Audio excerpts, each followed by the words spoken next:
Aujourd'hui, je vous propose de parler d'un des clichés que je déteste le plus dans la fiction. Que ce soit dans les séries, dans les films ou dans les romans, c'est quelque chose qu'on retrouve quand même extrêmement souvent. Ce cliché a le pouvoir de ruiner jusqu'à la racine les personnages féminins et même carrément de foutre en l'air des intrigues, si vous voulez mon avis. Aujourd'hui, on va parler de représentation des femmes dans la fiction, de pop culture et de sexisme. En d'autres mots, je vais râler et vous allez adorer ça. Si c'est la première fois que vous arrivez sur ma chaîne, enchantée, je m'appelle Ophélie Hortebise, je suis une autrice amatrice qui publie sur Wattpad et cette chaîne YouTube est consacrée à ma passion pour l'écriture. Je donne aussi des conseils pour réussir sur Wattpad et puis je parle plus généralement de tout ce qui peut composer un scénario intéressant, ce qui inclut des analyses comme celle-ci. Je vais donc vous parler de la façon dont certains personnages féminins supposément forts et badass sont en fait des personnages absolument horribles que je préférerais ne pas voir dans la fiction. Laissez-moi donc vous décrire un des clichés que je déteste le plus au monde. Imaginez donc une héroïne qui soit puissante, à la fois soit physiquement parce qu'elle a des super pouvoirs, parce qu'elle se bat très bien, etc. soit socialement parce qu'elle a du pouvoir politique, elle a de l'influence, elle est populaire à la limite. Bref, c'est quelqu'un de puissant. Ce qui en soi s'éloigne un petit peu des attributs traditionnels féminins. Les femmes ne sont pas censées être puissantes, elles sont censées être douces et rassurantes. Mais ce personnage féminin finit par se faire dominer par son pouvoir et par devenir dangereuse à cause de lui. Évidemment, on peut rajouter un petit point bonus psychophobe quand ce personnage féminin est représenté comme folle ou hystérique. Et je pense qu'on peut aussi rajouter un petit point de bonus féminicide si cette femme se fait tuer par son mec. Allez, avouez que ça vous rappelle quelque chose. Peut-être par exemple un personnage de chef de guerre extrêmement charismatique, capable de ramener à la vie des créatures mythologiques et de les contrôler pour gagner des batailles épiques. Quelqu'un d'extrêmement populaire, d'influente, adulé quasiment par son peuple, mais qui deviendrait subitement violente sans raison véritablement apparente ou justification crédible. Et ce personnage-là finirait par effrayer tout le monde en apparaissant comme un tyran, étourdi par son propre pouvoir. Et bien sûr, on a le petit point bonus féminicide puisqu'elle se fait tuer par Jon Snow, son amant. Ah, vous ne vous attendiez pas à cet exemple-là parce que bon, après tout, tout le monde a détesté la fin de Game of Thrones, mais c'est pas grave. On peut peut-être se tourner vers des personnages de super-héroïnes. Il y en a beaucoup qui sont puissantes et badass. Par exemple, dans Umbrella Academy, on a ce personnage féminin qui a des pouvoirs tellement puissants qu'on a essayé de lui effacer la mémoire à ce sujet parce qu'elle était extrêmement dangereuse. Au moment où elle s'en souvient, évidemment, les choses tournent très mal, c'est un danger public et elle finit par être quasiment responsable de l'apocalypse. Vous voulez un autre exemple? Vous avez vu la première trilogie de X-Men avec le personnage de Jean Grey qui est ultra classe, ultra puissante, ultra influente et qui, eh bien, finalement se retrouve avec des pouvoirs qui lui montent complètement à la tête et qui la transforment en machine à tuer. Ces pouvoirs qui étaient absolument incroyables deviennent une malédiction qui lui brouille l'esprit et elle devient incontrôlable et mortellement dangereuse jusqu'à ce que elle se fasse elle aussi tuer par un de ses amants. C'est Wolverine qui la tue, un des personnages qui est amoureux d'elle depuis le début de la trilogie et pour qui elle avait tout de même des sentiments ambivalents.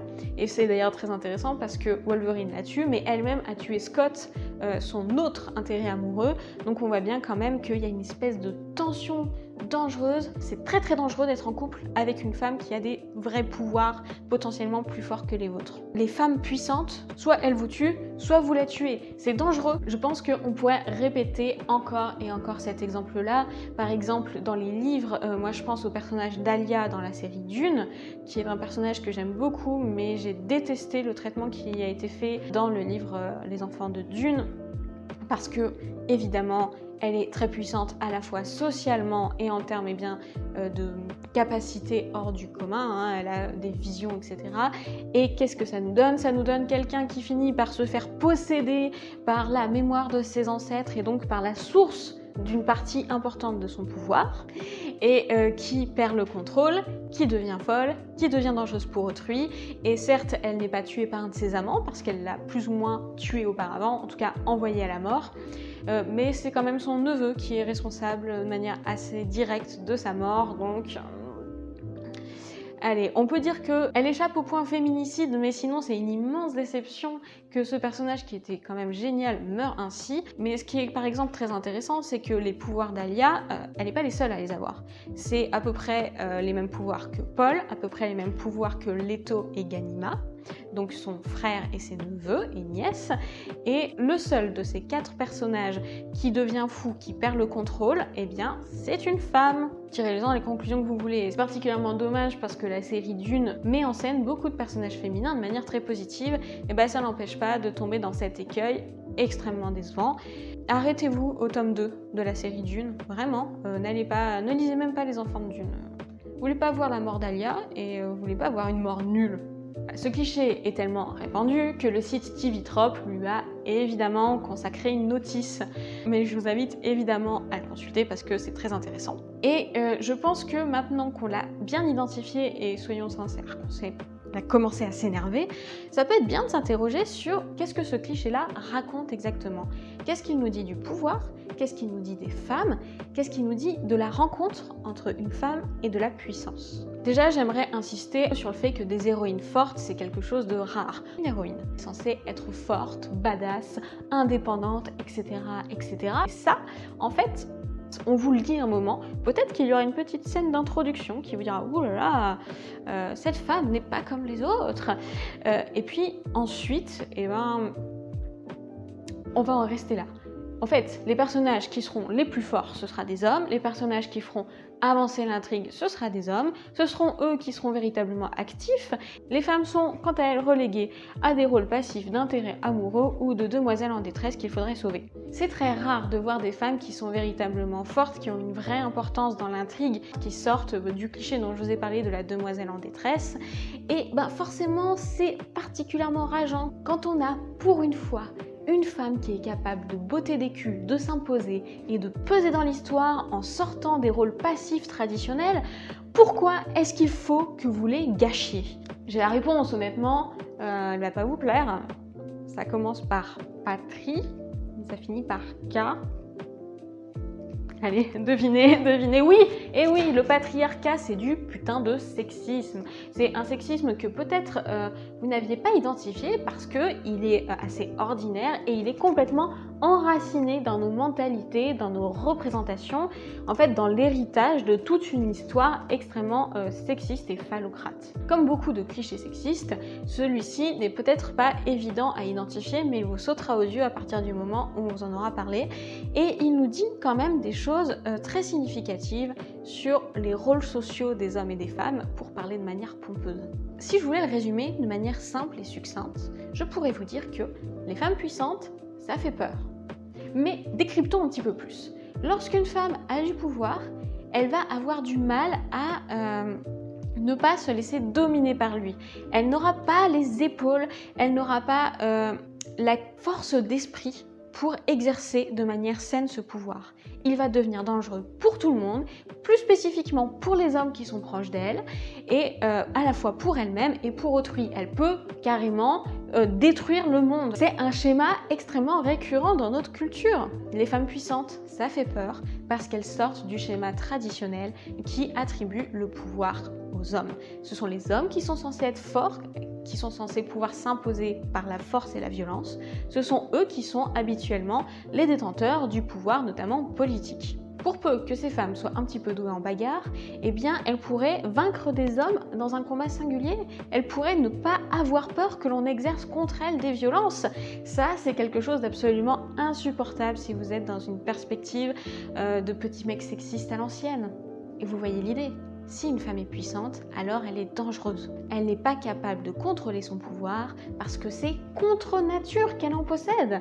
Le pouvoir, c'est masculin. Et comme les femmes n'ont pas les épaules pour supporter le fardeau du pouvoir, eh bien elles vont devenir dangereuses et les hommes vont devoir finir par régler la situation à coup de poing.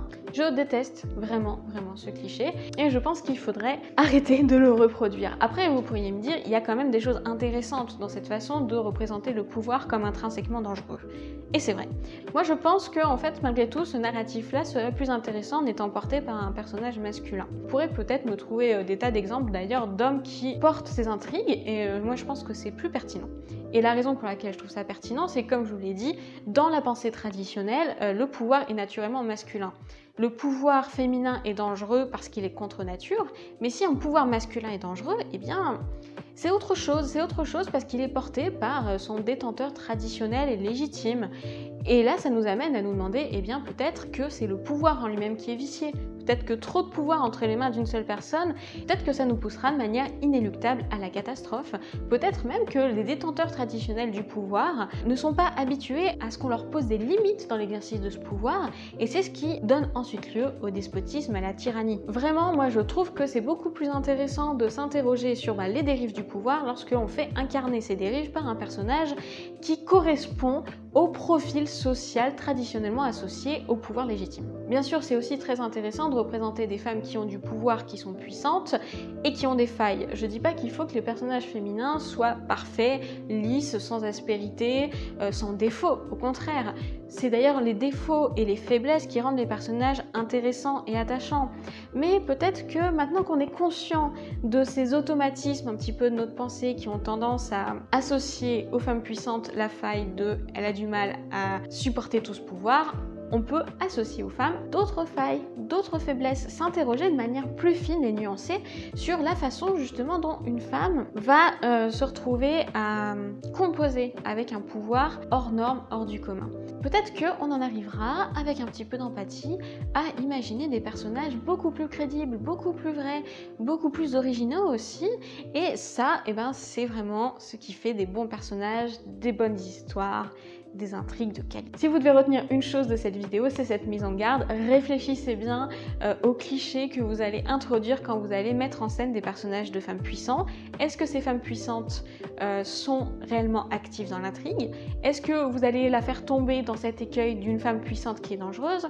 Mais il y a un troisième écueil dans lequel je vous déconseille de tomber et contre lequel je vous mets en garde, c'est ce cliché de la femme qui est certes surpuissante, mais qui est aussi extrêmement vulnérable et en fait qui, plus elle est puissante d'un certain point de vue, d'un certain côté, et bien plus elle va être dépendante des hommes de l'autre. Dans Stranger Things, c'est le cas du personnage de Eleven dans la première saison, qui a des pouvoirs parapsychiques hallucinants, mais qui par contre est absolument incapable de se débrouiller toute seule dans la vie quotidienne et donc qui est dépendante de son futur petit ami.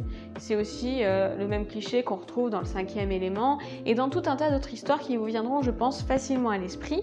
On retrouve aussi ce cliché dans le premier film Wonder Woman d'ailleurs. Une déception de plus. Bref, je pense que le point commun de tous ces clichés que je vous ai décrits et que j'ai largement critiqués, c'est que il y a une sorte de volonté chez certains scénaristes de contrebalancer la puissance féminine. Si elle est puissante, ok, mais alors c'est dangereux, il faut la vaincre.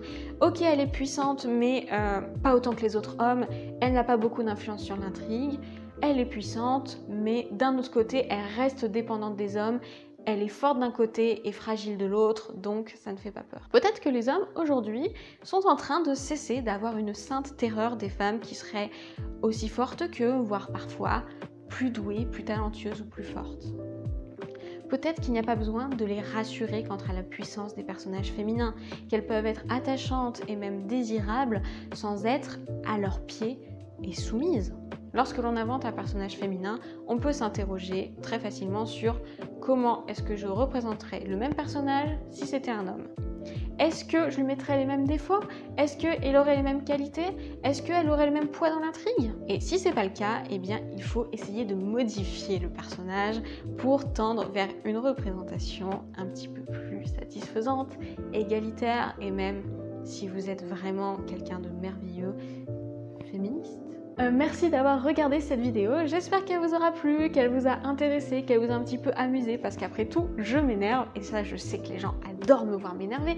Si jamais cette vidéo vous a plu, n'hésitez pas à me le faire savoir avec un pouce en l'air, en partageant cette vidéo auprès de personnes qu'elle pourrait intéresser, en commentant évidemment. Je serais ravie de connaître les exemples qui vous sont venus à l'esprit lorsque j'ai décrit les différents tropes et les différents clichés de cette vidéo parce que je pense qu'on pourrait constituer des listes longues comme le bras d'exemples et que ce serait vraiment fun. Donc n'hésitez pas.